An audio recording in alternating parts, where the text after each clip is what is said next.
Welcome to Telangana వెలుగు. నేను మీ రాజు. ఈరోజు బీఆర్ఎస్ పార్టీ జూబ్లీస్ లో ఓడిపోవడం తోటి కల్వకుంట్ల కవిత గారు కొన్ని ఆసక్తికరమైన విషయాలు చెప్పడం అనేది జరిగింది.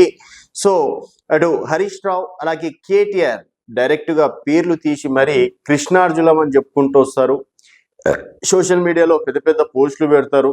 సో వీళ్ళిద్దరు ఎక్కడుంటే అక్కడ విజయం తథ్యం అని చెప్పేసి చెప్పుకొస్తారు. ఈరోజు మరి జూబ్లీస్ లో ఇద్దరు కలిసి పార్టీని ఏం చేశారు, ఓటమికి గల కారణాలు ఏం, అంటే ఎవరి పైన వేద్దాం అనుకుంటున్నారు అన్న విధంగా కూడా మాట్లాడడం అనేది జరిగింది. సో వీళ్ళు కేవలం పైన పైన షో టాప్లు మాత్రమే చేశారు, కానీ ప్రజల లోపల వెళ్ళి ప్రజల కష్టాలు తెలుసుకోవడంలో విఫలం అయ్యారు.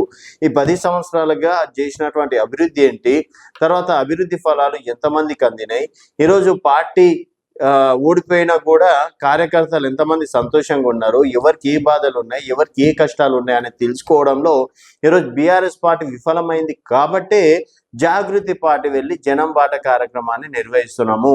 సో జనాల దగ్గరికి వెళ్తున్నాము, జనాలతోటి మాట్లాడుతున్నాము, వారి కష్ట సుఖాలు తెలుసుకుంటున్నాము, వారికి ఏం కావాలి, నెక్స్ట్ ఒకవేళ ఎలక్షన్స్ వచ్చినా కూడా వాళ్ళకి ఏం హామీ ఇవ్వగలగాలి, వాళ్ళకి ఎటువంటి హామీ ఇస్తే వాళ్ళ సమస్యలు తీరుతాయి.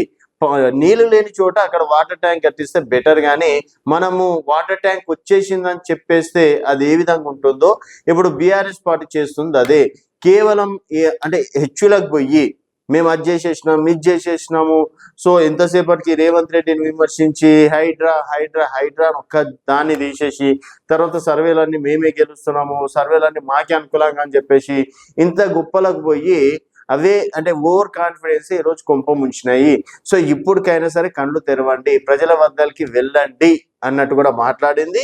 సో బీఆర్ఎస్ పార్టీ ఆ పని చెయ్యట్లేదు కాబట్టి ఈరోజు జనాల కోసం నేను బయటకు వచ్చిన, ప్రజల సమస్యలు తెలుసుకోవడానికి నేను బయటకు రావడం అనేది జరిగింది. ఈ జనం బాట కార్యక్రమం కూడా ప్రజలు పడుతున్నటువంటి సమస్యల పైన ఇటు ప్రభుత్వంలో ఉన్నా ఎవరున్నా సరే, అలాగే ప్రతిపక్షంలో గతంలో చేసినటువంటి అభివృద్ధి ఏంటి, మళ్ళీ వాళ్ళు ఎందుకు చేయలేరు వీళ్ళు ఎందుకు చేయట్లేదు అనే విషయాలని ప్రశ్నించడానికే ఈరోజు జాగృతి పార్టీ ఉందని చెప్పేసి కూడా చెప్పుకొచ్చారు. సో మరి కాంగ్రెస్ పార్టీకి ఆల్టర్నేట్ గా జాగృతి పార్టీ వెలువడనుందా, అండ్ తెలంగాణలో ప్రాంతీయ పార్టీలో జాగృతి పార్టీ స్ట్రాంగ్ కానుందా అంటే మరి ఈరోజు కవిత గారు మాట్లాడినటువంటి మాటలు అదే విధంగా ఉన్నాయి.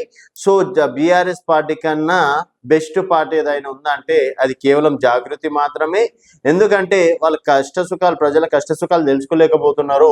నేను జనాల లోపలికి వచ్చి వాళ్ళు తెలుసుకోలేకపోతున్నారు కాబట్టే నేను జాగృతి నుంచి జనాల కష్ట సుఖాలు తెలుసుకోవడానికి ఈరోజు మేము ముందరకు వచ్చినా అని చెప్పేసి ఒక మాట చెప్పడం అనేది జరిగింది. సో మరి బీఆర్ఎస్ కి ఆల్టర్నేట్ గా ఏదైనా ఉందా అంటే అది జాగృతి అనే విధంగా కూడా ఈరోజు కవిత గారు ప్రజెంటేషన్ చేయడం అనేది జరిగింది. మరి బీఆర్ఎస్ కి ఆల్టర్నేట్ నిజంగా రానున్న రోజుల్లో కవిత జాగృతి కాబోతుందా అన్నది మీ అభిప్రాయాల కింద కామెంట్ రూపంలో తెలియజేయండి. చూస్తూనే ఉండండి తెలంగాణ వెలుగు.